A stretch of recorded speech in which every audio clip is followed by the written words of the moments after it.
Whether you're a parent navigating myofunctional disorders or simply curious about optimizing your family's overall health, the Myohacker Podcast is your guide.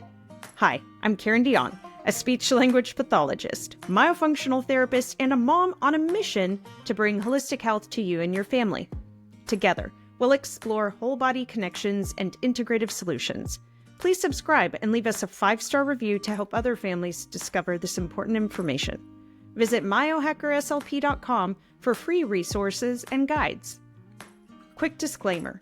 The content shared in this podcast is for information and entertainment purposes only. The views and opinions expressed by the host and guests do not necessarily reflect those of the podcast or its affiliates. This podcast does not provide medical, legal, or professional advice. Always consult a professional regarding your circumstances. By listening, you agree that the host and podcast are not responsible for any actions you may take based on the information provided. Now, let's dive into today's episode. Everyone, I want you to put your listening hats on because this is going to be a wild ride of an interview. I have been looking forward to this for months. With us today, I have Sarah Thompson.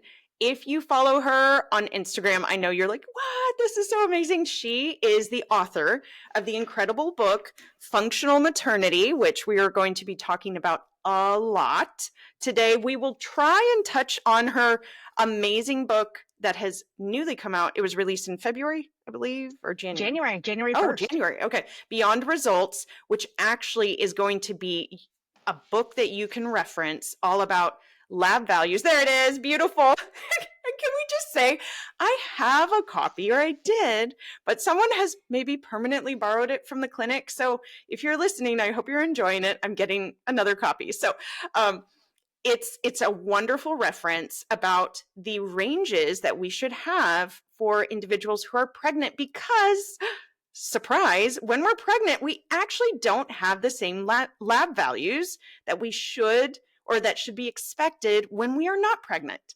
So we are going to talk about that today because it's such a disservice for us as women that we're excited, we're going to have a baby, we're pregnant, and then there is a lot of confusion about what our lab values should be, things that aren't even being tested, and we're going to talk about all of that today. So I am just excited to approach this. And the reason we're talking about really what is going to be that nutritional aspect, like how can you support your body before you conceive? How can you then support your body throughout pregnancy? And then just even after you have the baby, it's not like, okay, had the baby done. Our body is still going through a lot of changes. And this has really come just to my awareness as being an important discussion and conversation because I work with patients who have airway issues, but they come to me and I see we've got leaky gut, we've got a lot of issues. I see a lot of patients with neurological issues, and truly we needed to be addressing things before really baby was even starting to develop in utero. This isn't to say we can't do anything now, but I want us to have more awareness about nutritional needs that we have in pregnancy and just some of the nuances of changes. So welcome, Sarah. So glad to have you here. Yeah. Thank you for having me today. Yes. Okay. I want to jump in and just ask, are we going to get a school program where we can go in and change what is being served in the schools? It made me cry, really, guys, out loud when I think it's in chapter 1.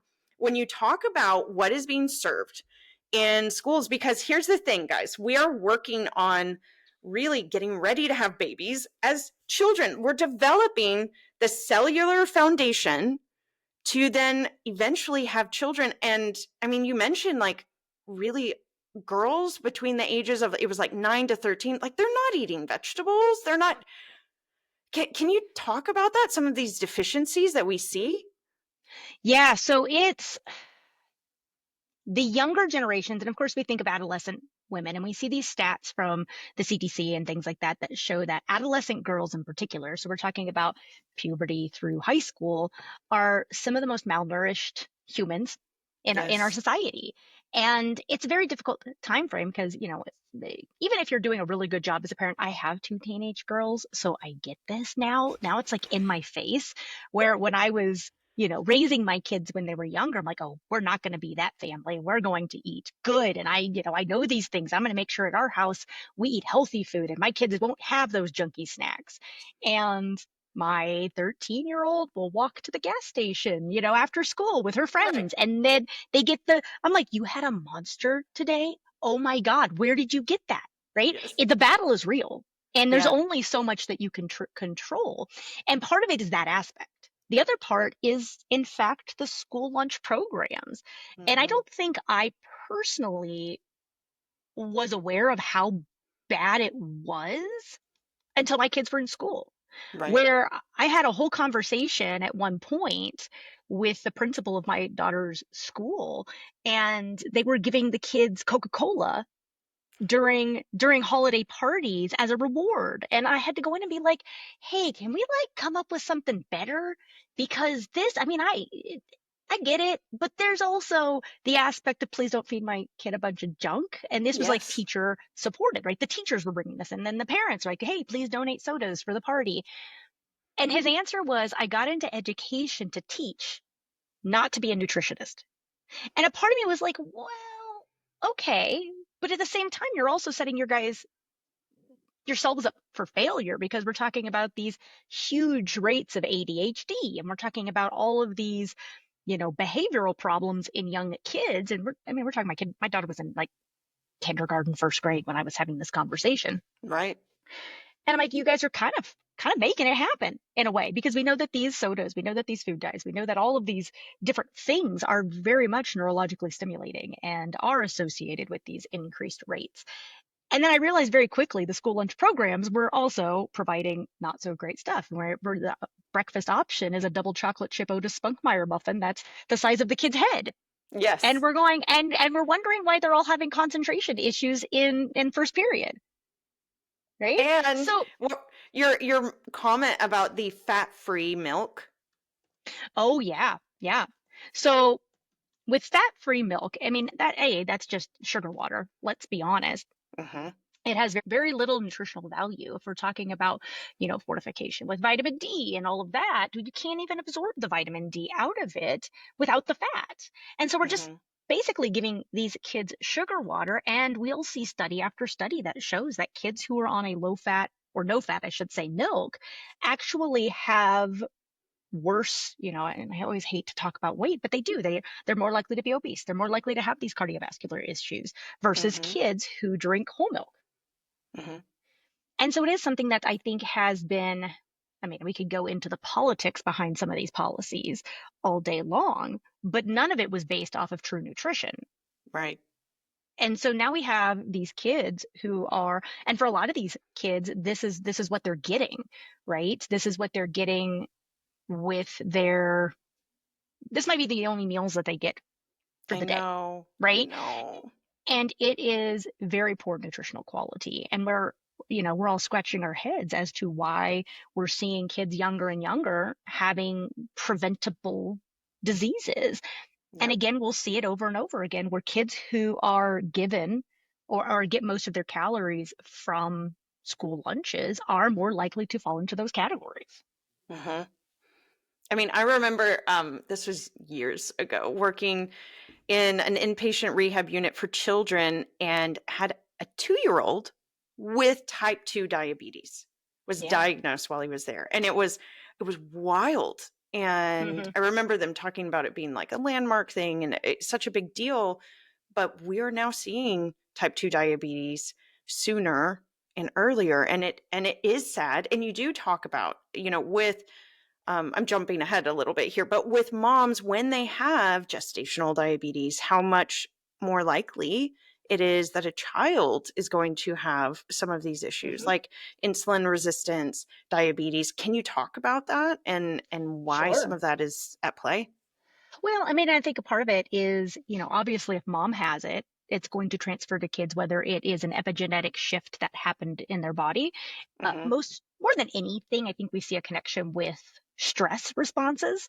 So the Mm, more physically stressed mom is, the more likely the child is to have these issues. We also see microbiome being Yeah. associated with more childhood diabetes patterns. And so if mom has an issue with her microbiome coming into pregnancy and she transfers that to her baby, then her baby now has a microbiome that's more stress response designed, and is designed then to maybe downplay some of the cellular development and hold that blood sugar in the bloodstream longer. And that overworks the pancreas and ends up being that pattern towards type 2 diabetes.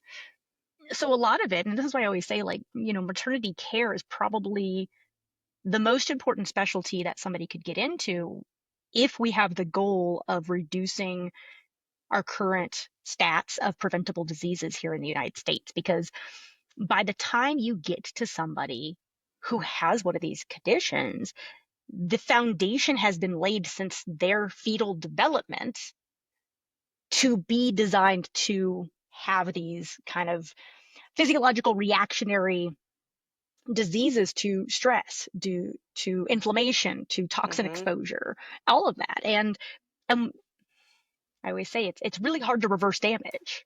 Prevention is way easier than treatment. And if we can work with a mother during her pregnancy, or even better, preconceptionally, so that she's Right. coming in at a better state, that's how we're going to start reversing this. We're going to help support her, but we're also going to start changing that epigenetic change pattern before she's pregnant, and so that we can kind of stop the trauma right Yeah. there. Which is so huge. I mean, that even you talk about like just culturally, we don't necessarily have a place of this beautiful support for the mother Mhm. as she is pregnant. Like we do have kind of this, we're focused on baby, Yes. but it's not actually this holistic picture of how do we support a mother who's going through these shifts, who's wanting to have the best outcomes for herself and her baby.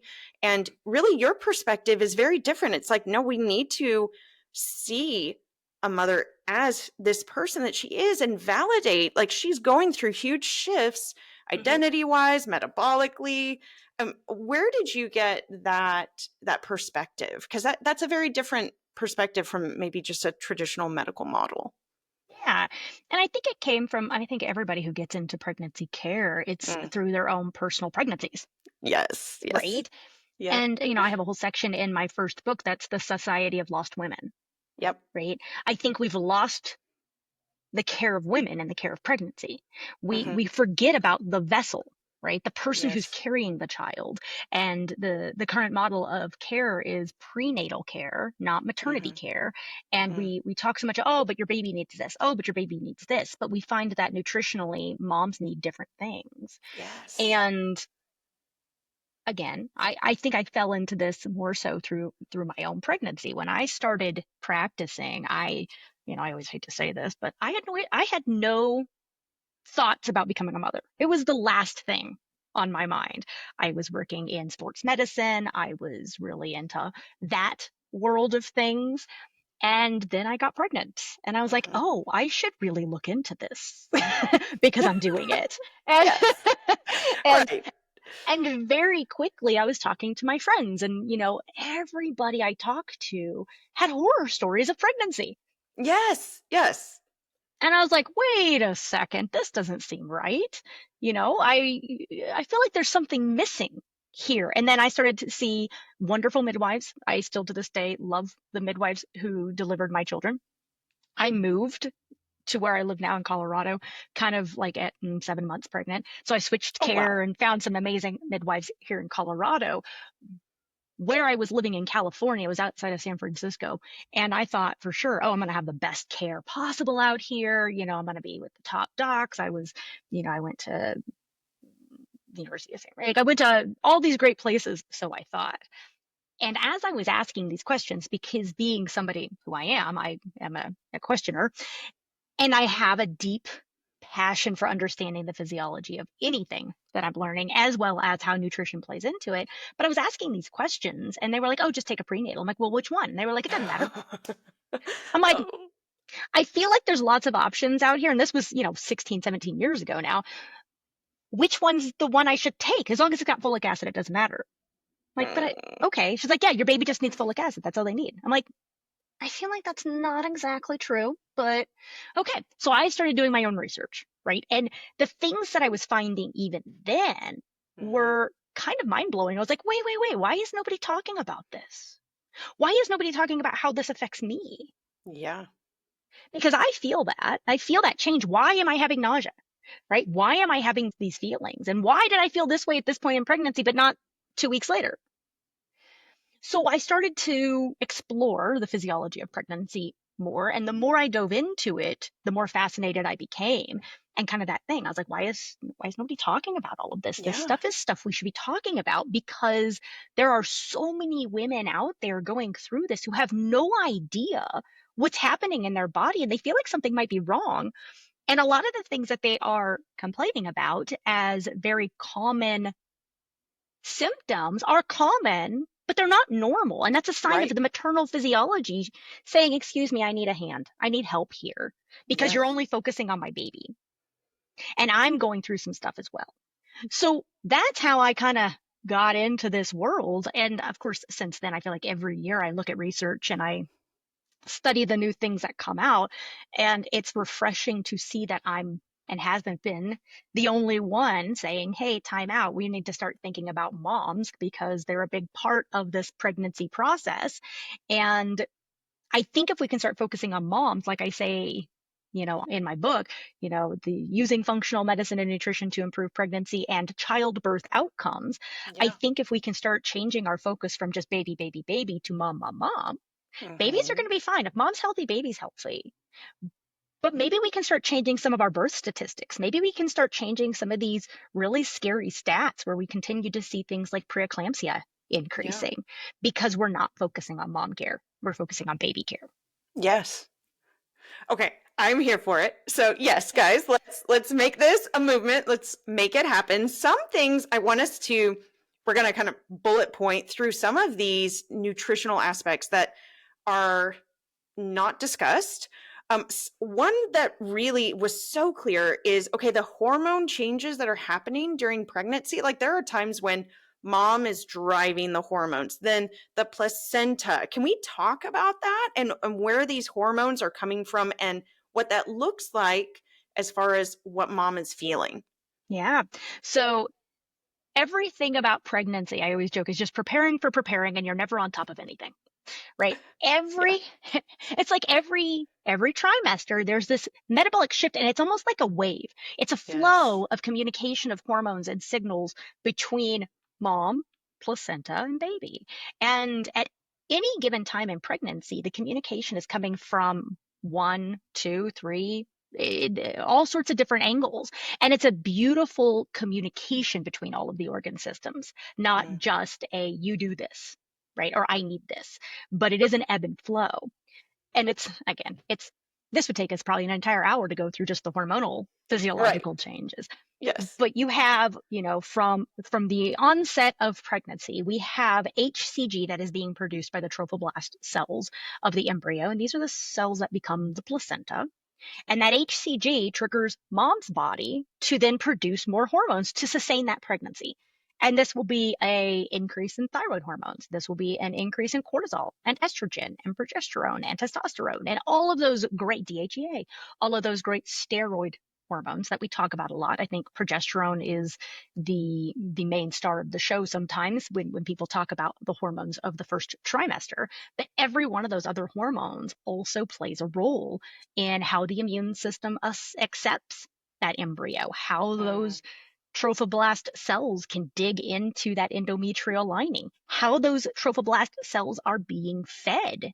This is always an interesting one, I think, because I don't think many people know that the uterus makes, I call it, the uterus makes milk, right? But we find that there's actually uterine milk. And I it is didn't know these, that. Is that in the yeah, book? I remember that. no, Sorry. it's not in the book. Yeah. Okay. So And progesterone is a big part of that. But there's like these little glands within the endometrial tissue that's full of a liquid that then feeds the trophoblast cells, so these placental cells. And inside this liquid is a bunch of carbohydrates and amino acids, as well as things like thyroid hormones, because the initial phase of placentification, there's no nutrients, there's no hormones coming to those cells unless they're coming from mom. Mm. And so we have to provide that. And that's this little glandular system in the endometrial tissue itself that provides that. And the trophoblast cells, as they're digging in there, find these and then start feeding themselves. And then they grow. And then hormones begin to shift right around that 8-week mark, as those placental cells have matured and become an actual teeny tiny little placenta in there, right? We've got spiral arteries that have formed, and now we have mom's blood flow to baby's blood flow that can actually be opened somewhere between 8 and 10 weeks. Those spiral arteries open themselves up, and now we have free flow amongst the system. At that point, most of those hormones then start being produced by those trophoblast cells, because mom's ovary can only go so far. So we have a shift into placental production of hormones. From that 12-week mark through about 20-ish plus week mark, most of the hormones of pregnancy are produced by the placenta. At a specific point, our babies start to produce hormones, particularly adrenal hormones. Now, the fetal adrenal gland is 90% bigger in pregnancy than it is outside of pregnancy. That's wild. Which is amazing, right? Like our little adrenal glands are the size of a little pea on top of our kidneys, and theirs are dang near as big as their kidneys. Like they're huge, right? And of course, their adrenal glands are producing these really high amounts of adrenal hormones. This is going to be cortisol. This is going to be DHEA. This is going to be aldosterone. There's a lot of those adrenal hormones that get produced by our babies. These hormones are then transferred to the placenta, and the placenta converts those to other hormones. Right? So there's these different, steroidogenesis enzymes that are found between baby, placenta, and mom that take these hormones and say, all right, here's some of this, you're going to take it over here, and then you're going to do it over here, and then you're going to send some back down here. And that's what you see kind of with these adrenal hormones is baby's adrenal hormones get sent to the placenta. The placenta converts those to other adrenal hormones or other hormones in general, steroid hormones that get sent off into the maternal physiology that then tells the maternal physiology, hey, we need you to do these things as that baby matures. And then we have maternal cortisol that goes back to baby that helps with the maturation of baby. So it's this, this bing, bing, bing, everybody's communicating. Yes. And then, of course, the bigger baby gets from that point on, the higher those hormones get, which is why we kind of see this interesting little curve in hormone production throughout pregnancy. It's like this steady increase of hormones, and it's kind of we're making it, a little bit here, a little bit there. And then at like 28 weeks, they just skyrocket. And then they peak at like 34 to 36 week mark, hold steady, and then tank. Right? As we get towards the end of pregnancy, as that placenta starts to go, I think I'm done here. I think my job here is done. Right? And that baby is starting to send off other signals that say, hey, my lungs are mature now. Let's go ahead and make this party happen. And then we see the onset of labor. And then we get into that postpartum phase because we had a labor experience. So there's these ebbs and flows. You made it sound so smooth. So smooth. Like everything goes according to plan. This is what the hormones do. What about when suddenly we have nausea? Let's talk about that. You have amazing insights on that. And that can, I know for me, I was like, I just want to eat this carb. I don't want to, I changed what I was eating based on that nausea, but there are things we can do to get ahead of it. So let's go back and talk about when it hits and some of the reasons it does. Sure. So nausea is one of those super complicated type conditions that happens in pregnancy because we understand the physiology of a normal pregnancy. And there's an element of food aversion and a little bit of nausea that is considered normal for pregnancy. But it's when it becomes extreme and it's kind of debilitating in life that we start to say, well, that's not right. Okay, now we've gone too far. And that's when we start to look at what are those possible causes. A little bit of nausea is okay. And in fact, we find studies that show that women who have a little bit of nausea in pregnancy actually have healthier pregnancies. So there's a bell curve there too. Like when I see people who have no nausea Mm. in pregnancy. I'm like, oh, that's interesting. Why are you not having any food aversions? Why are you not having any signal that your body is saying, please, I don't need that? Right. Right. On the other side, it's, oh, wow, that's debilitating nausea. Now we've gone the other way. So if you look at nausea, there's a lot of different theories as to why we have morning sickness.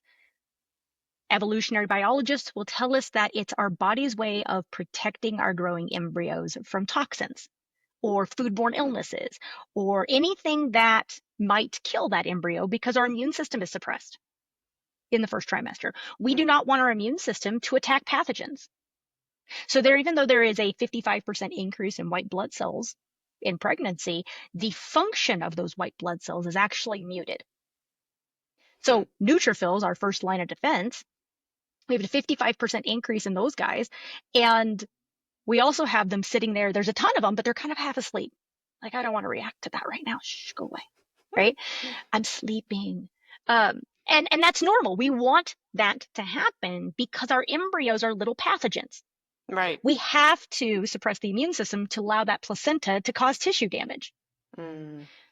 If we are exposed in the first trimester to toxins, if we are exposed to foodborne illnesses, we can get really sick. And so there is an evolutionary, again, the evolutionary biologists will say that morning sickness and some of the aversions that we have are oftentimes to foods that are higher in their potential for toxicity. So, I mean, some of the most common things we see averse to are things like meats, right? Almost everybody I talk to says, oh God, I can't even smell meat. Like cooked meat right now sounds horrible. God forbid. And for some people, it's the opposite. Like I can eat it if it's cooked for me. But if I see raw meat or I smell it, oh yeah, no, not going down that road, right? Fish have the highest rates of parasites. Yeah.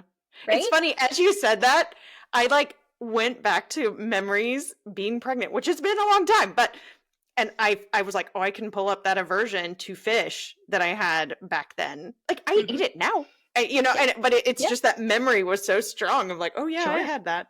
Yeah. So that's one mechanism. Right.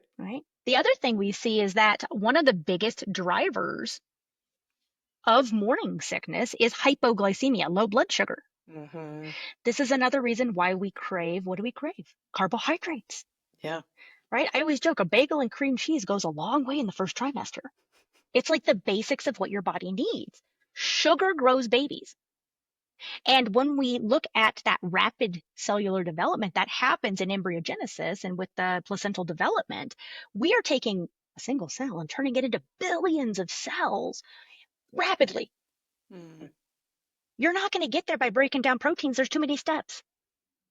Those proteins are going to go into making enzymes. Those proteins are going to go into making, those sorts of things, transport proteins for hormones, but you're sure not going to use it for metabolism at a cellular level in embryonic development. That's where glucose comes in. You got to have the sugars. And when I say sugars and I say glucose, people are like, well, sugar is bad for you. And I'm like, well, if you're drinking Coca-Cola and you're eating Skittles, yes, you're right. Yeah. But a solid carbohydrate in its natural form is not, right? I'm not anti-grain. I think grains have a place in the diet.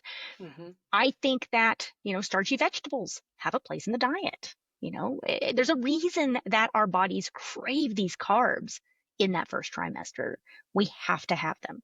And as we're looking at those metabolic changes too, HCG, some of the things that it does is HCG looks and acts like TSH. TSH is our thyroid stimulating hormone.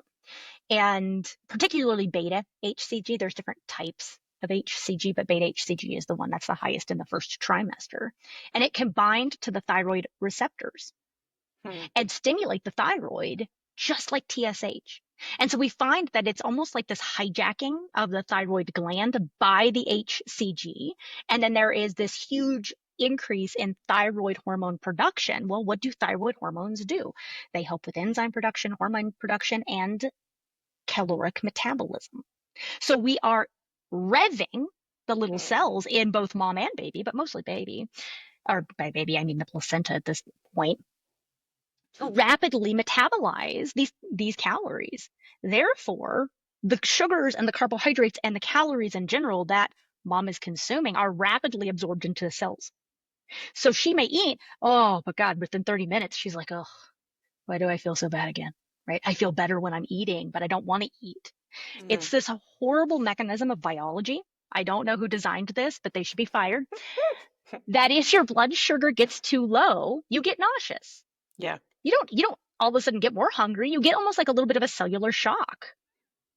Right? Everything's like a little depressed. Everything's like, Yeah. oh, okay. Oh, I don't want to do this anymore. So you find that when it comes to morning sickness, for a lot of people, it's kind of eating frequent food, right? Eating for Mm-hmm. some people, I'll have them, just put a little something in every 30 minutes. And that could be a Mm-hmm. handful of almonds, right? It Yeah. doesn't have to be a huge meal. It's just you need little bits all the time, right? And then the other thing is if you eat too much, right? You eat a huge meal. It's really hard on your digestive system to break down that because it takes a lot of energy to break down big meals. So for some people, it just sits heavy in their stomach. And we do see that the hormones of pregnancy slow the digestion down. We may be prone to constipation in the first trimester. And if Mm-hmm. we're backing up in the system, oof, man, if things are moving up, you can't put more in until stuff comes out the other end, right? Yeah. Your body's gonna be like, there's no room. I don't know what to tell you, right? So maybe in the evenings, after you've gotten to the end of the day and you've filled your tummy and your intestines up, they're like, and time out. We can't really take in much more. That's big, heavy meals to digest. Fats tend to be hard because we see the gallbladder slowing down, right? We're not digesting fats as well as we did before. You'll see studies that talk about morning sickness from that dietary perspective. And I don't love these studies. And this is why everybody was like, oh, protein, protein, protein. You got to have protein for the first trimester. Because there was a study that showed that a high protein diet does help with morning sickness. But in that study, what they considered a high protein diet was basically a veggie filled omelet with a side of toast and fruit. It's not really high protein. It's pretty balanced, actually, with a little bit of bread and some veggies and some eggs and some fruit. And they compared that to powdered lemonade. Oh my gosh. Yeah. What? So I look at that study and they're like, oh, yes, a high protein diet is better for you. I'm like, yeah, but you gave the other group powdered fake lemonade. Of course Anything they're is going to better feel than like powdered lemonade. I mean, if we're going to do a study that compares diets, can we at least do something that's actually diet related? Yeah. So when I look at that study, I go, well, the diet that seemed to help the most was actually a balanced diet. Yeah. Right? Yes, you've got some proteins in there. They used eggs, right? They didn't use heavy meats. They didn't make somebody eat steak. So there's all of these reasons why, we have this hypoglycemia game, right? The other thing, it continues, right? The other thing we'll see is this idea of iron absorption and morning sickness. So iron is actually quite toxic. Right? People don't realize this, but iron is a very toxic metal. It's why we store it as ferritin. Storing it as ferritin neutralizes iron and puts it in like a little cubby of, we got you. We're going to put this in a little cubby. It's not going to cause any damage. What happens to iron if you expose it to oxygen and water? It rusts. Yeah. It rusts. What are our cells full of? Oxygen and water. So if we have high amounts of iron in the system, and it's not being controlled in a ferritin storage, then what we start to see is higher amounts of oxidative stress. And then there's also this condition called ferroptosis, which is basically iron-induced cell death. And our embryo cells in those first weeks of pregnancy are very, very sensitive to this oxidative stress or this ferroptosis. And so we find that iron absorption actually tanks to about 2% in the first trimester. Wow. I know. And if people are familiar with iron absorption, especially if it's like an animal-based source, is about 35%. Plant-based can be 5 to 15%, depending on the source, cooking methods, so many different things. But across the board, we find that iron absorption drops to about 2% in the first trimester. And it's because iron is toxic. And you'll see that this iron absorption decrease peak happens at about 8 to 12 weeks, which is usually when people get the heightened of their nausea. Yeah. And theoretically, what it is that the body wants to have the least amount of iron in the bloodstream as it can when we open up those spiral arteries to transport blood to baby and clean out the toxicity from baby. Baby's building up all sorts of oxidative stress itself through that embryological process. Every time we take calories and turn it into energy, we produce pollution. Baby can't get rid of that pollution until those spiral arteries are open. So we have to have good oxygenated blood. Yes, we want iron. We want it on red blood cells. We just don't want a lot of free floating iron in the blood itself. Mm-hmm. And so we transfer that blood to baby, kick out all of its nutrients. Oh, okay, we can start over. And then by the time we get to like 13 weeks, 14 weeks, that iron absorption starts to kick back into our preconception absorption ranges. So I know you mentioned zinc in relation to iron. Is that Yeah. at this stage or where? Because Mhm. it's so fascinating to see the relationships between magnesium, zinc, and some of the B vitamins. Can you talk about that in this context of anemia? Oh, in anemia. Or, Oh, yeah. or however you want to. Because I see so many people in my caseload who have a history of anemia in pregnancy, or Sure. their children now have anemia. And so I'm very fascinated Yeah. by this. And sometimes it's not necessarily diagnosed anemia. Well, you take it. So talk about those things and how they relate. So anemia is extremely complicated. It's not as simple as iron deficiency equals anemia and anemia equals iron deficiency, although that's what the conventional world tends to think, right? Low hemoglobin equals iron deficiency, but that's not always the case. Iron absorption, iron metabolism, hemoglobin formation, this is a very complex process. And it starts with absorption. Like we kind of talked a little bit about that iron absorption game, right? First trimester. We have heme-based iron and we have non-heme iron. Heme-based iron is pretty well absorbed. Again, about 35%. And heme-based iron is our animal-based iron. Non-heme iron is a little bit more complicated. We have to break it down into an absorbable form. So we have a form called Fe3. It has to be broken down into Fe2 in order to make it through the gut. In order to do that, we have to have stomach acid.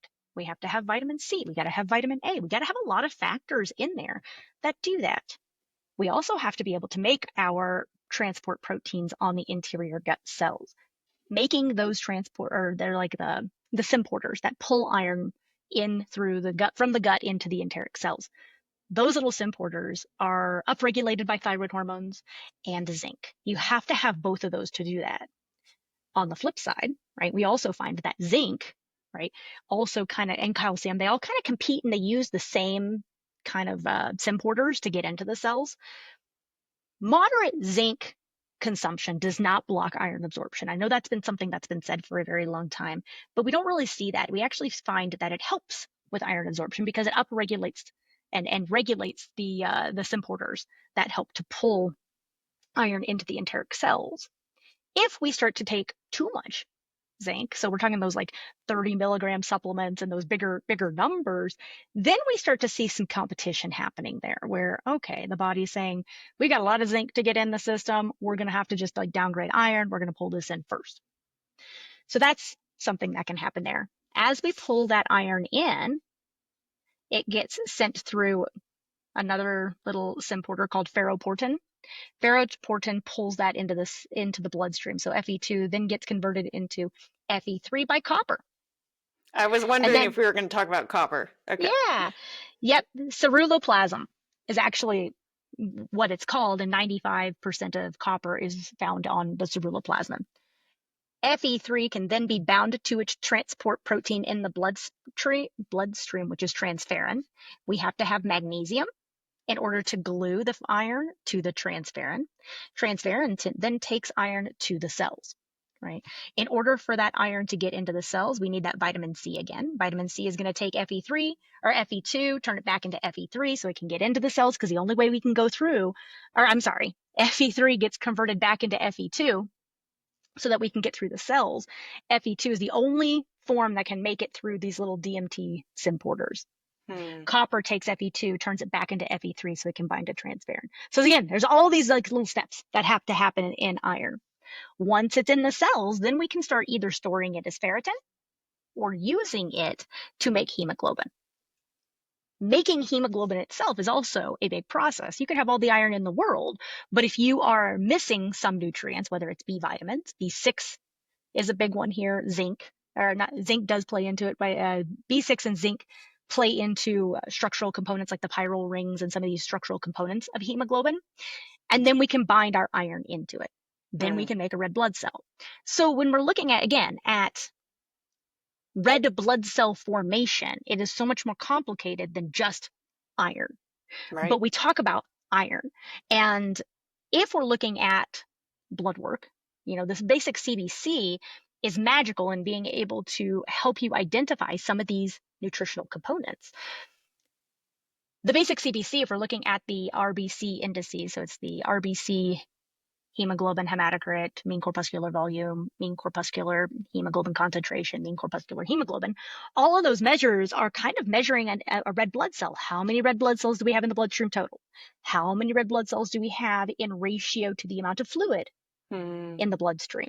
How much hemoglobin is there in the entire blood sample? Now, so I think that's something people get often confused about, is the classic H&H is what most conventional doctors will run to assess for anemia, hemoglobin and hematocrit.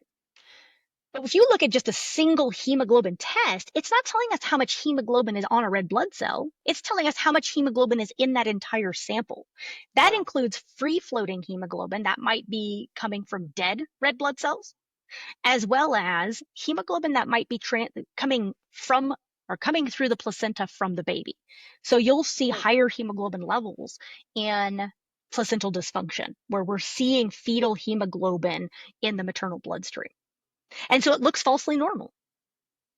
So if you're just looking at the actual hemoglobin number, you're not getting all of the information you need. Hematocrit is the ratio of red blood cells to the fluid in the bloodstream. And so it's kind of like, and again, in pregnancy, we see that the blood gets thinner. And so that we will see hematocrit levels being slightly lower. And if somebody has a lot of fluid in their blood, the hematocrit level is going to be even lower. So again, there's a lot of information that gets missed when you just do an H&H. If you were to add the mean corpuscular volume, well, that's telling you the average size of a red blood cell. If you're doing something like the mean corpuscular hemoglobin, that's telling you to some degree how much hemoglobins are on an individual red blood cell. And then you have the hemoglobin, or the mean corpuscular hemoglobin concentration, which basically says how much hemoglobin is on a red blood cell in ratio to the size of the red blood cell itself. A lot of researchers will say that the MCHC is more accurate in telling us how much hemoglobin and iron is happening in the bloodstream that's actual functional versus the H&H, because it's telling us how much hemoglobin is on a red blood cell in ratio to the size of the red blood cell itself. So let's say someone is listening and they're like, well, I want to get this tested. What do they ask their doctor? Like, how can they ask their doctor to check this? Because they're like, I'm having some of these signs and symptoms that maybe I wonder if everything's okay with my iron use, absorption, hemoglobin, all of that. What do they ask for from a test perspective? The most basic test that can be run in pregnancy, and they do run it in the first trimester, is the complete blood count with differential. Okay. And some providers will do a differential on there, some will not. I always do a differential because, man, that is good information. I'm looking at labs on somebody this morning who didn't get a differential. They just had a basic CBC and their white blood cell count is low. It's too low. And they're for in the pregnancy. first trimester? Yeah. And we're looking at that going, oh, that's interesting. Why is your white blood cell count low? If we had a differential, we could look at that and say, okay, what are the neutrophils? What are the lymphocytes? What are the monocytes, eosinophils, basophils? What do they look like? How many of those do you have? Where's that deficiency coming from? That can help us determine where is that fight. Because when we have low white blood cell counts, we're either thinking you didn't make enough or they're dying in battle. Right? Okay. Those are our two things we think about. On the other side, if you do a CBC with differential and the white blood cell count is elevated, right, then we start to say the same thing. Oh no, where is that battle? Your body is fighting a battle right now. We got to figure out where. Maybe it's a simple urinary tract infection. I mean, I've had 2 patients in the last month with kidney stones. Ooh. In the first trimester. And their conventional doctor was like, yep, that looks fine. And we're like, I don't know if that's fine, actually. That doesn't look right? Your body is fighting something big. And so you have to kind of do that digging, right? So a CBC with differential, that's one of the easiest things that you can run. And again, everybody will get a CBC of some sort run at their OB panel. It's part of the OB panel. Later on in pregnancy, again, some docs still just do the H and H, but that's a very easy thing to say. Hey, can I get just a full, complete blood count with a differential? Because with a full, with the complete blood count, you're not going to just get the H and H. You're going to get those other red blood cell measurements, so that if that hemoglobin is low, we can look at it and say, oh, look, okay, yeah, your MCH is low. So maybe we do have low hemoglobin, and we need to look at that iron, or we need to look at B6 and some of these other markers that could tell us why you don't have as much hemoglobin on there. Wow. Other things that you can, look at there too would be, for some people, their hemoglobin is normal, but their MCHC, and I've seen this before, their MCHC is really low, like even low for reference range low. And what we're seeing is a false elevation in that hemoglobin because they're actually having oxidative stress and their cells are dying. It's a hemolysis pattern. It's early hemolysis. Do you see that in reference to miscarriages? So usually we're catching that more so with our hypertension cases, right? That early HELP syndrome with preeclampsia will sometimes pattern like that, where they don't look anemic, but really they are a little on that anemic side, and it's because we have that overlay of a hemolysis pattern. Wow. So the blood work is kind of cool, right? When it comes to assessing the iron levels, well, that's a whole other ballgame, right? We want to do an iron panel with its binding capacity and a ferritin. Yeah, I was wondering if we were going to do ferritin. We got to do it all, right? We have to see, okay, how much is left in storage? How much is in the bloodstream, right? How are we doing there? Ferritin is also quite complicated as we roll into third trimester. Most people get diagnosed with anemia, of course, in that third trimester, right?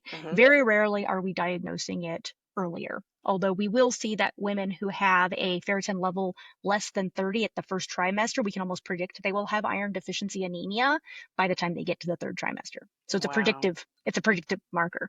So if you see that in the first trimester, which I always add that to my panels in the first trimester, then I'm already automatically supporting iron absorption as well as the other cofactors. I want to share something that has been amazing for me. And honestly, I think it could be for you too. If you've been around for a while, you know I have ADHD, and finding ways to support my focus and mental clarity is non-negotiable. That's why I'm obsessed with Danger Coffee. Unlike regular coffee that sometimes leaves me foggy and jittery, Danger Coffee is tested and proven mold-free. That means no hidden toxins hijacking my brain power. Instead, I get the clean energy boost I need without the crash. But here's the kicker. It's more than just a clean coffee. Danger Coffee is electrolyte rich, which means it supports my adrenal health instead of depleting it. Plus, it's remineralized, which supports cellular function and even the mineral density of our teeth. As a myofunctional therapist, you know I'm always thinking about oral health. Minerals are key to keeping our teeth strong. So, if you're looking for a coffee upgrade, give Danger Coffee a try.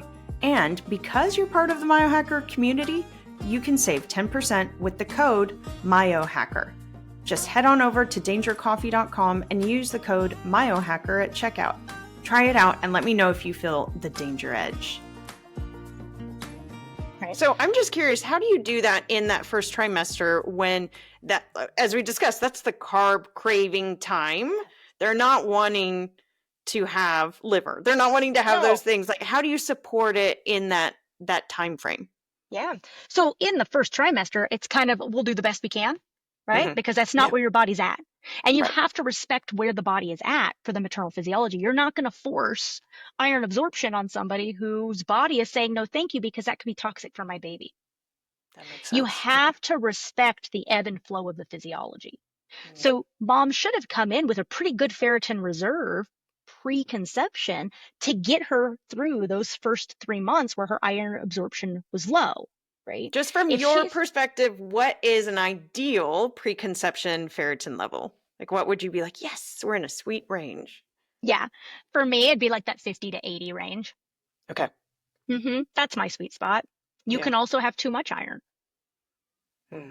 So if we have too much, right, what does iron do? It's a little bit oxidative. It's a little bit toxic. And we find that women who have higher ferritin levels in the first trimester have higher rates of things like gestational diabetes later.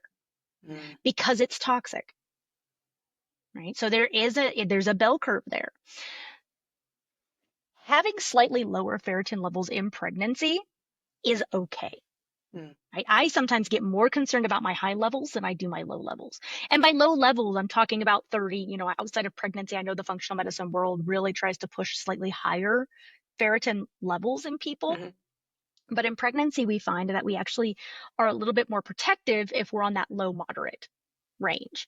Interesting. Third trimester, ferritin levels get hammered pretty hard. Iron absorption kind of changes quite a bit. Maternal ferritin levels should go down through the third trimester. It's really hard to raise them, and it's really hard to keep them static in the third trimester. So, knowing how the body used that ferritin to make its red blood cells, because there's this normal anemic pattern, again, ebbs and flows, right? So as we roll from first trimester, we had that low iron absorption. Our blood is kind of a little thin. We've got some red blood cells. Those red blood cells are going to start dying off. And eventually we get just a little bit more of a discrepancy, higher fluid, low red blood cells. And there's this like temporary discrepancy, like a low hematocrit.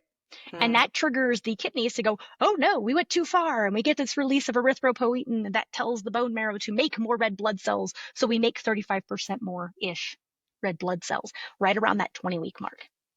That is crazy. Some of the changes that happen in the body, like through pregnancy, like by the end, we have like 70% more testosterone in the body. Yeah. All these, I'm like, what?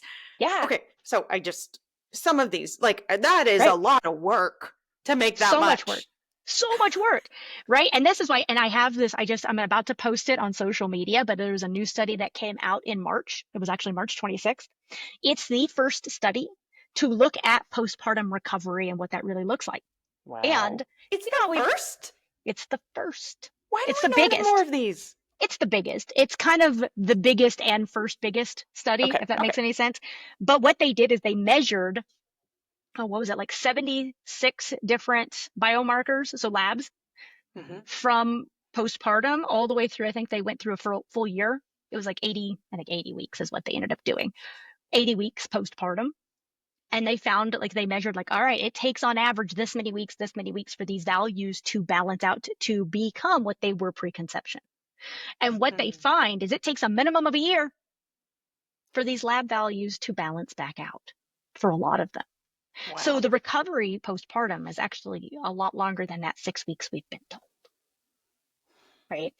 Oh, it's pretty cool. We've been told because we got to get back to work. That's why we've been told it. That's right. Where, I have found, and I've said this to my patients, it takes a year to 2 years for your body to recover from the pregnancy experience because you're going through these huge metabolic changes, huge hormonal drives. I mean, your thyroid alone, this is why so many women are diagnosed with postpartum thyroiditis and hypothyroidism in that postpartum period, is that thyroid is getting just overworked and underpaid. And it's all being driven by the HCG that's hijacking the TSH receptors and just saying, do the work, right? There's no vacation. There's no break. You just got to keep going 24/7, right? And then that HCG goes away and he's like, thanks for doing the work. I'm out, right? And the thyroid goes, oh my God, I'm so tired, right? And it shuts down and it goes on vacation postpartum. And then you have to kind of, coax it back into doing its job. It's like, I don't know. Got a little trauma from that. I don't know if I'm really ready to come back to work yet. Right. And so we get these ebbs and flows in the thyroid throughout that postpartum year. How can we support the thyroid? How can we go, okay, let's do some EMDR for the thyroid. How do we bring it back nutritionally, rest? What are some of those things that you tell people? These are ways that you can bring it back. Not that it's all going to be perfect right away, but expectations about, you might hit that low. And then how do you gradually improve function? Yeah. And part of the support comes from supporting it throughout pregnancy, knowing it's doing so much work and respecting that to some degree. The thyroid is super sensitive to oxidative stress. Right? It's kind of like our placentas and our uteruses. It's revving its little metabolism in there. Each one of its cells has to use thyroid hormones to rev the engine, and it needs calories to make all this stuff happen. The thyroid is also super sensitive to iron-based inflammation because the TPO enzyme, so the enzyme that binds the T's to the 3's and the 4's to make T4 and T3, has iron in the structure. And every enzyme with an iron in the structure produces that iron-based inflammation, that oxidative stress, that rust. We have to neutralize that rust, which is why the thyroid is also full of selenium. So next to iodine, selenium is the most concentrated nutrient in the thyroid. And selenium helps our most potent antioxidant, glutathione, do its job, which is to bind to that oxidative stress and kick it out of the system. And we find that that inflammation of the thyroid increases throughout pregnancy because, again, in our normal ebb and flow outside of pregnancy, our body would be like ebbs and flows. Oh, we got to bring it down. Oh, we've got to balance it. We've got to clean it out. We've got to do all these things. There's no break. There's no support for that thyroid. It's just work till you die. Come on, buddy. You got this, right? And so we have to, give the thyroid the antioxidants that it needs. It's going to need glutathione. It's going to need selenium. It's going to need these nutrients to do the job that it's being asked to do 24/7. I will say inflammation of pregnancy is probably the number one killer of thyroids. Wow. versus malnutrition. That being said, our number one cause of any sort of thyroid issue is autoimmune based. Well, if you have an autoimmune base, your immune system is having awareness probably of that inflammation. And what is the immune system's job? The immune system's job is to reduce inflammation, to go in there and clean out any sort of toxicity, right? That's the repair system. It's doing its job. Right. And in that doing, it's creating antibodies most commonly to the TPO enzyme. So there's this, again, if we're having these toxicity issues, the immune system comes in and says, oh, that's toxic. We may want to neutralize that because that's getting a little out of control. And it creates those antibodies. The second most common cause of thyroid issues is an iodine deficiency. Nobody talks about iodine. We need to talk about iodine because it is such a controversial issue. So take it. Oh, gosh. So iodine is a really interesting one because nobody tests for it. And part of why nobody tests for it is because the testing itself is a little bit wonky, and there's a lot of lack of knowledge on how to interpret the testing. The most common testing used in research is what is called a urinary iodine clearance, which you can do as a random or you can do over 24 hours, but it's just saying how much iodine is getting kicked out of the system.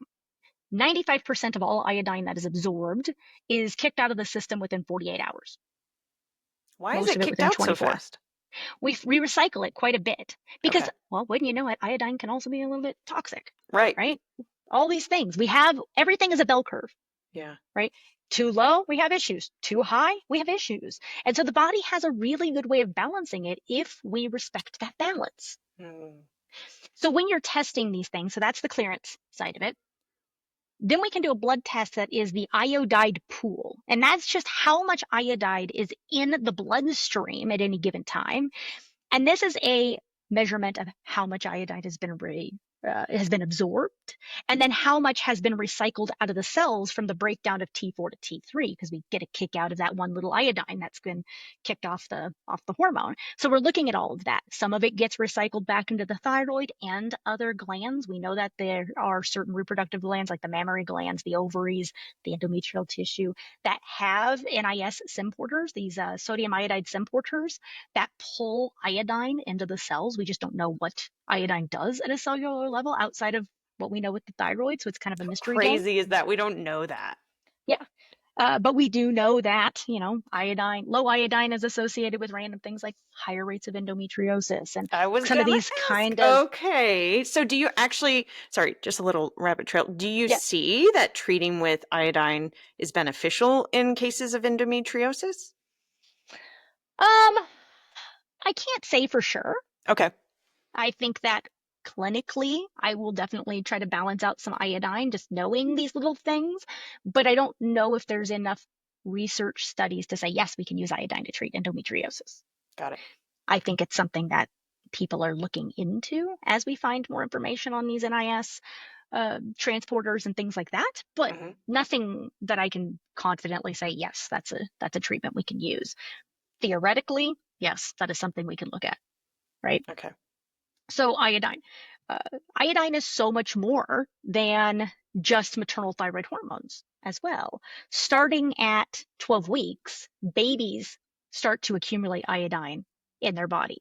Part of this iodine is going to go into them making their own thyroid hormones. Babies don't make their own thyroid hormones until 20 weeks, and then they start making thyroid hormones themselves based off of the material that mom gives them. So iodine, zinc, selenium, all those sorts of things. If mom comes into pregnancy with hypothyroidism and we're just treating her with levothyroxine, we may not be fixing the iodine side of that problem if in fact there is an iodine issue, because we're just giving her levo. We're just giving her T4. She might get a little kick out of that extra iodine as she's converting T4 to T3, but you're not fixing the underlying reason why she had that to begin with, or making sure that iodine is checked. Now, one of the things that we see with iodine deficiency is that maternal iodine deficiency does affect fetal brain development, regardless of thyroid. Right? So and even if the thyroid is, well, I guess, would it be functioning properly if they were low in iodine? Sometimes yes. We'll have what's called subclinical hypothyroidism. Okay. Where conventional models may look at it and go, that's pretty normal. Like, we're okay with that. But really, it's a little sluggish. Okay. And it's sluggish because there's not enough iodine to go around. We're rationing, right? Yes. And sometimes we're rationing to the point of mom's thyroid is more important. So we're going to put our iodine over here, and we're going to negate the iodine transport through the placenta to baby. So it's very interesting. And, most prenatal supplements have iodine in it, right?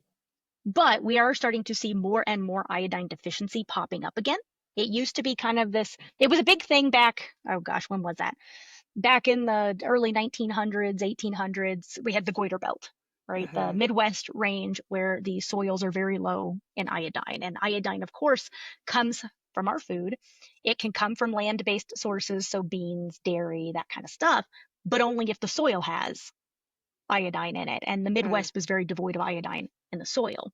Most iodine comes from salt, like iodized salt is why iodized salt actually was to compensate for these iodine deficient areas. But seafood, seaweed, those sorts of things are high in iodine. And then of course, dairy, eggs, legumes, those sorts of things are also high in iodine.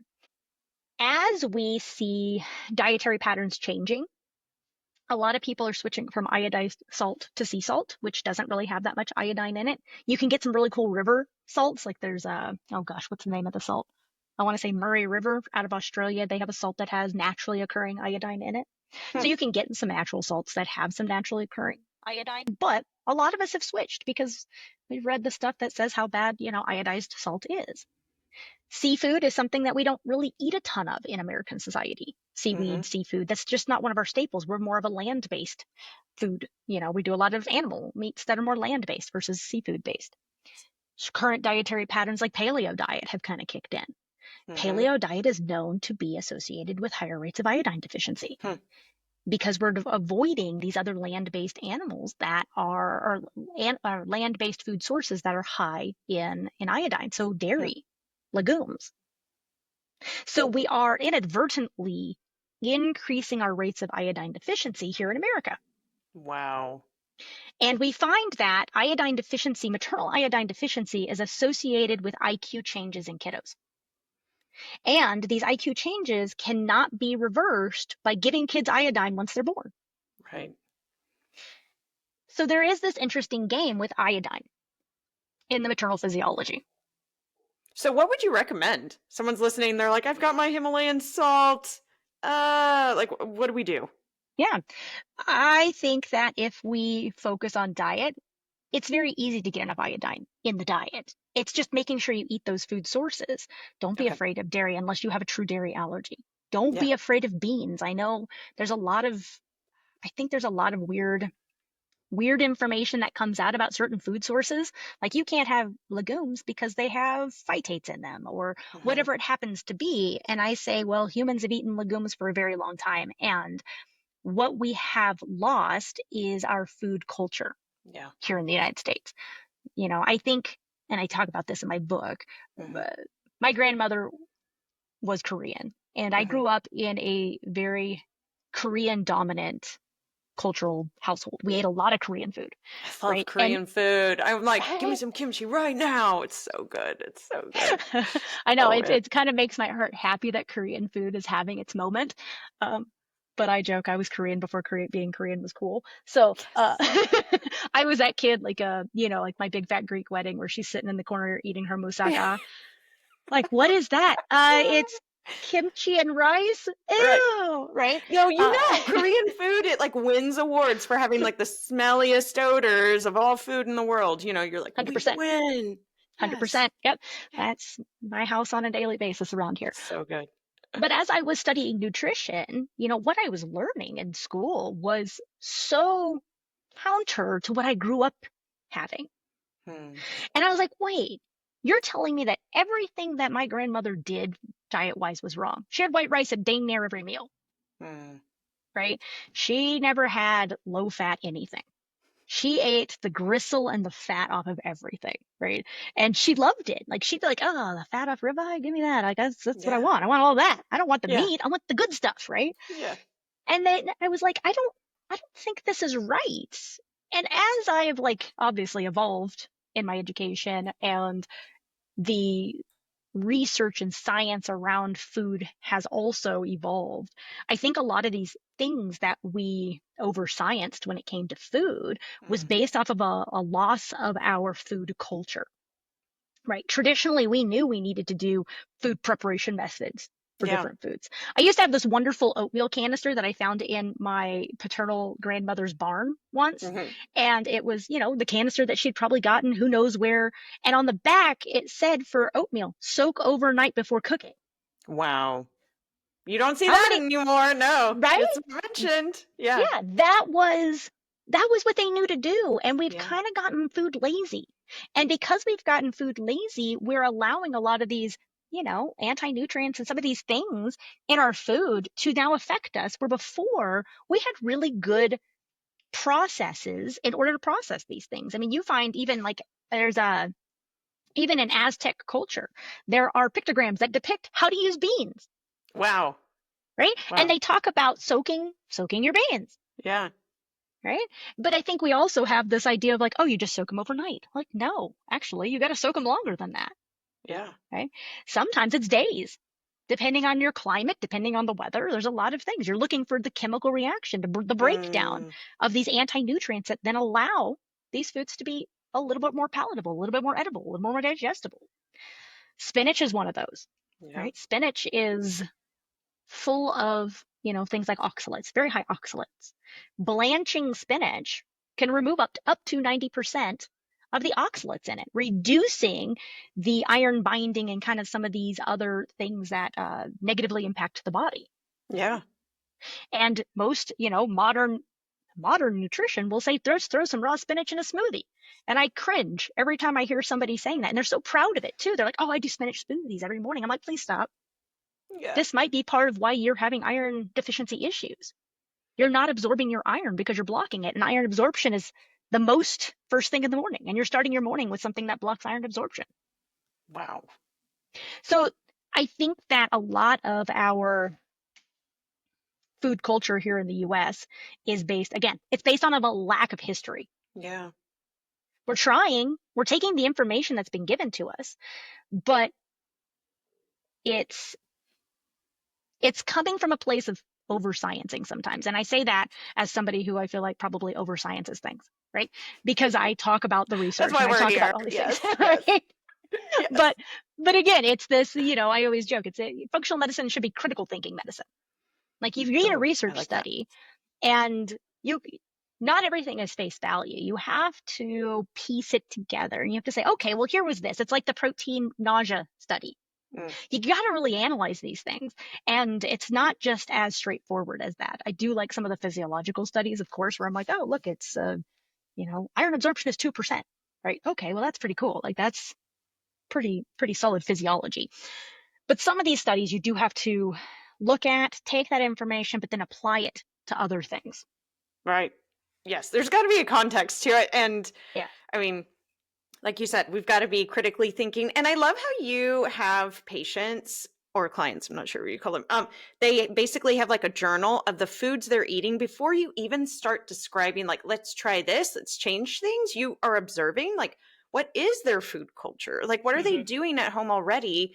Because if you suddenly tell somebody, like, you're going to change everything, for one thing, I'm sure the compliance isn't necessarily there, but also do they have the enzymes that they need to now break down the foods that you're recommending? Like the practices, like if you're telling them to eat more vegetables, but they're not preparing them correctly, like, are they actually utilizing that? I love that was that is a part of your practice that you have.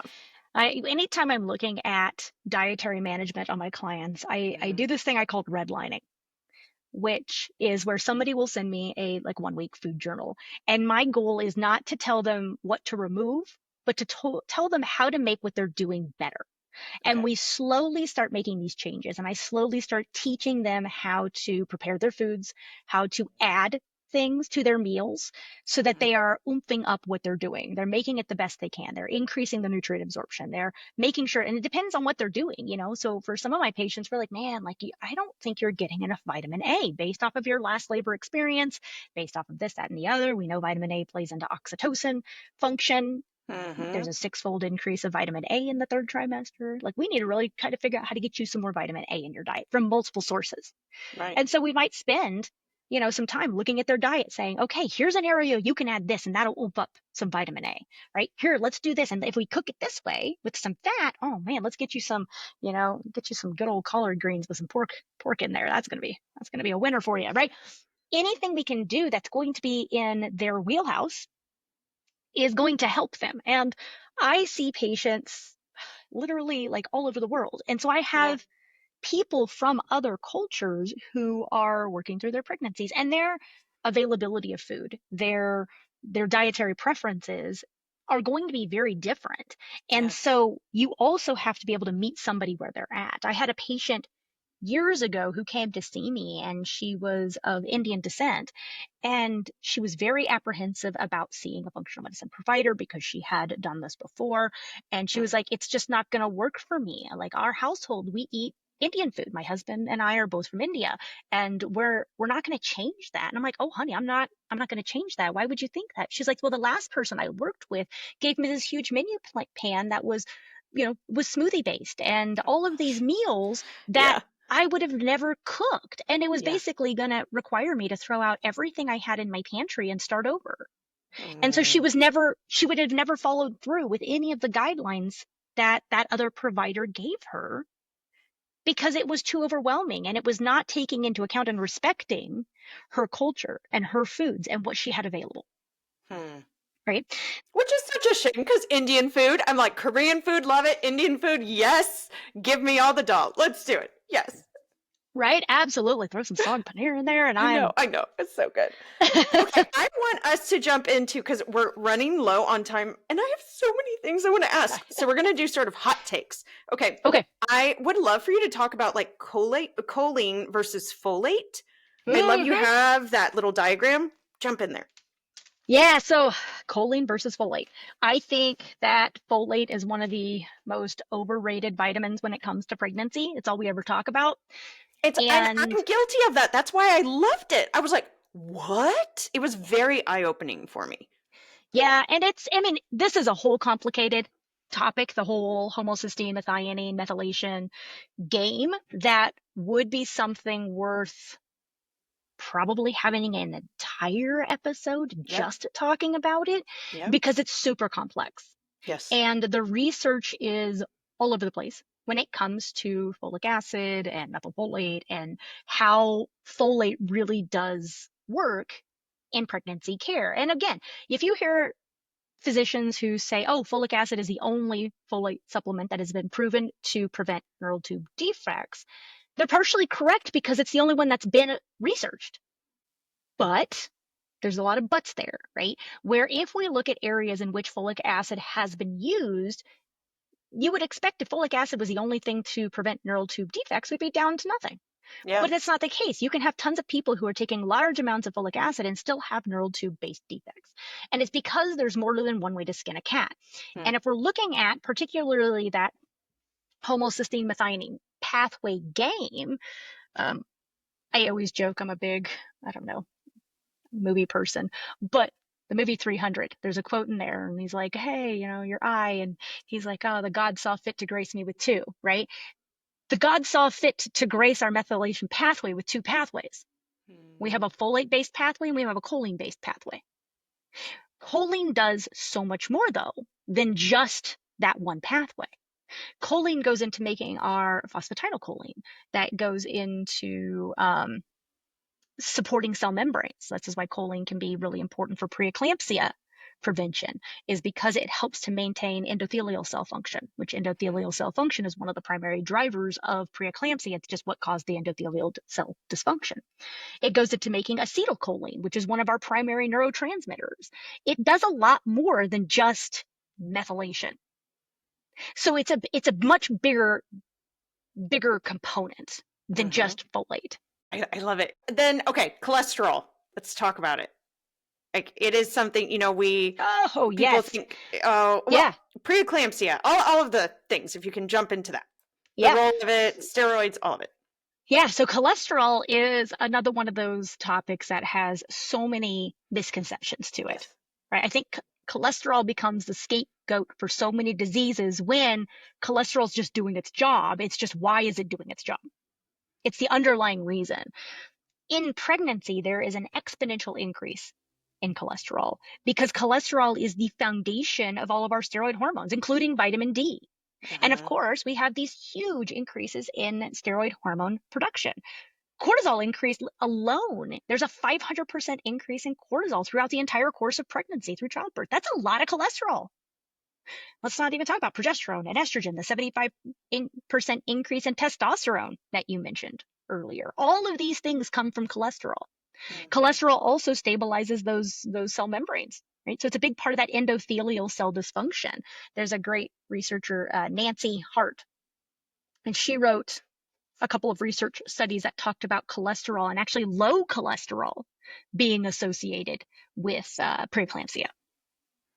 It's a little bit of a bell curve there. Which makes sense. I just think of so many patients that I saw in the hospital who would come in who during labor had a stroke, had this history, of things going, and we could see they had a history of trying to eat this low cholesterol, low fat diet.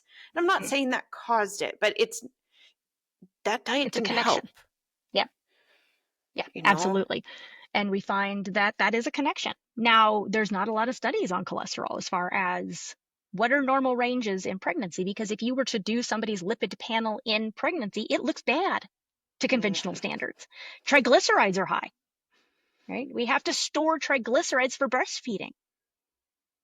So there's all these changes in cholesterol that happen in pregnancy that nobody talks about, but it has to happen for our steroid hormone processes to work, for us to be able to breastfeed later.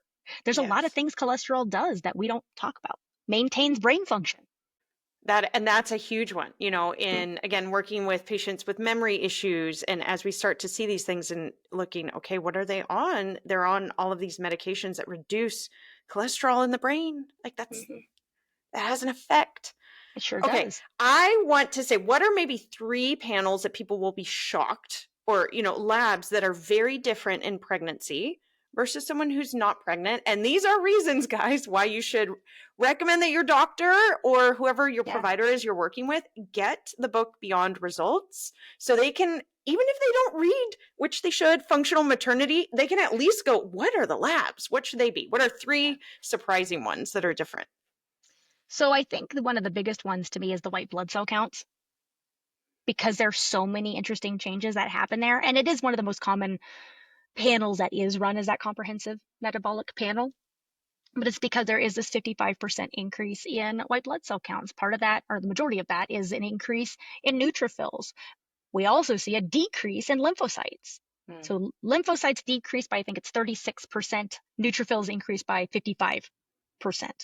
And this huge discrepancy looks almost like you're fighting an infection, right? Because you are.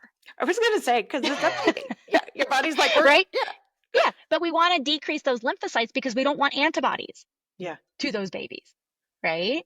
So it's this interesting ebb and flow. And a lot of people will look at that and think that they have issues when they Mm-hmm. don't really have issues. Right. Other things we'll see, and I tend to like lean when I'm talking about these things to just the CBC because it's going to be the one that most people run.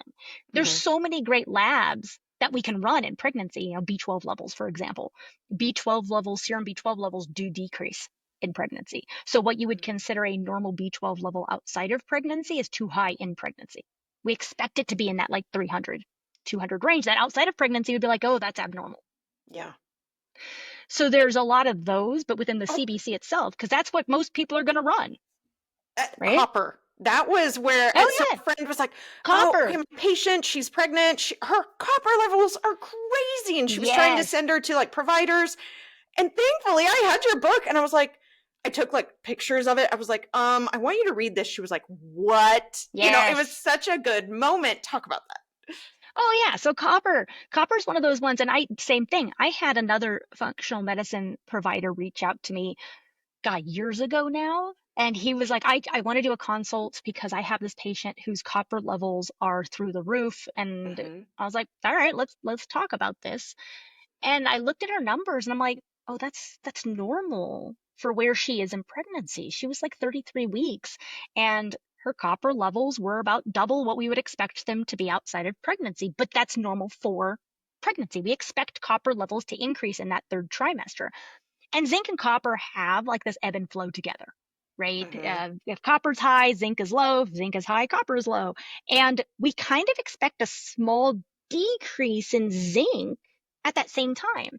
We Mm-hmm. have to transfer a lot of iron around, and copper does other things too, right? I think copper is one of these minerals that nobody talks about. Right? It's kind of it's more if we're going to talk about it, it's going to be how bad it is. Zinc is the star of that twin team there.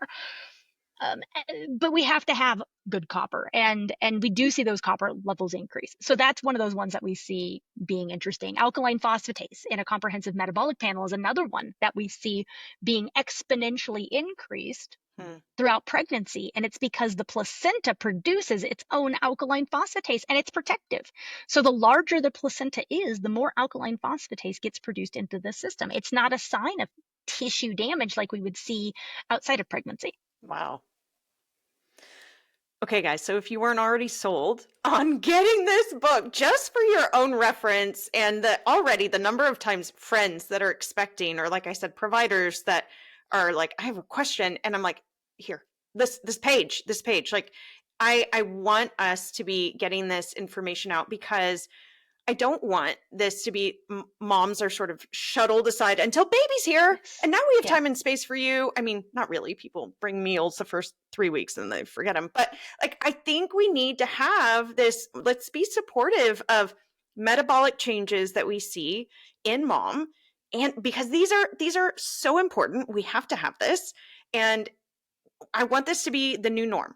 Okay. So we're going to be talking about cultural food that we have. Like, what is your food culture at home? What are these expectations that we can have going into pregnancy that mom is actually getting labs done for her? Because if mom is healthy, baby is healthy. So where can people go to follow your work, join your courses, which we haven't even talked about, and work with providers you have trained?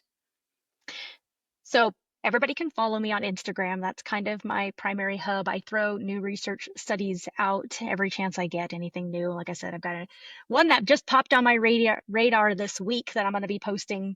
And then in the next couple of weeks, I'm going to be talking about nothing but preeclampsia. So that'll be good. But Instagram at functional.maternity. People can also visit my website, functionalmaternity.com, where we can talk about if somebody's interested in becoming a patient. I always do free 15-minute phone consultations so they can talk to somebody. And sometimes we don't even need to do a full intake. And it's like, oh, okay, this is kind of what's going on with you. I don't even need to see you. Like, here you go. Mm-hmm. The other thing I do is I do a lot of courses, like you said. So I provide courses for midwives. My books are used in a couple of different midwifery schools as textbooks. So I do guest lectures for midwifery schools. I provide continuing education courses for midwives. I am working on some new courses that will be coming out this year. Some of these courses will be continuing education, some of them will not, so that people have access to the information, whether they're midwives or not. The 2 courses I'm coming out with so far this year is one that will be specifically on nausea in pregnancy. So kind of the whole ins and outs of everything, physiological things that you can do to help manage nausea or hopefully prevent it altogether, but keep it within that normal, I'm a little bit averse to things range. And then the other one will be on preeclampsia. Amazing. Well, I'm so glad. I'm so glad that you're not like, okay, I did my 2 books, I'm out. Like, you're still here. You're still providing this information because we need it. And like you've said, like in the book, there were so many times I'd be like, wait, no one's done studies on that? You'd be like, this thing, but no one's researched it. Like, there is so much space here for growth and for continued research and collaboration. So I love, love, love that you are doing this. All right, everyone, thank you so much for joining today's podcast. Please like and share this with friends, with providers. Like I said, I want us to get this knowledge out into the world so we can really help the next generation and so that we can help moms everywhere that we know. Thank you.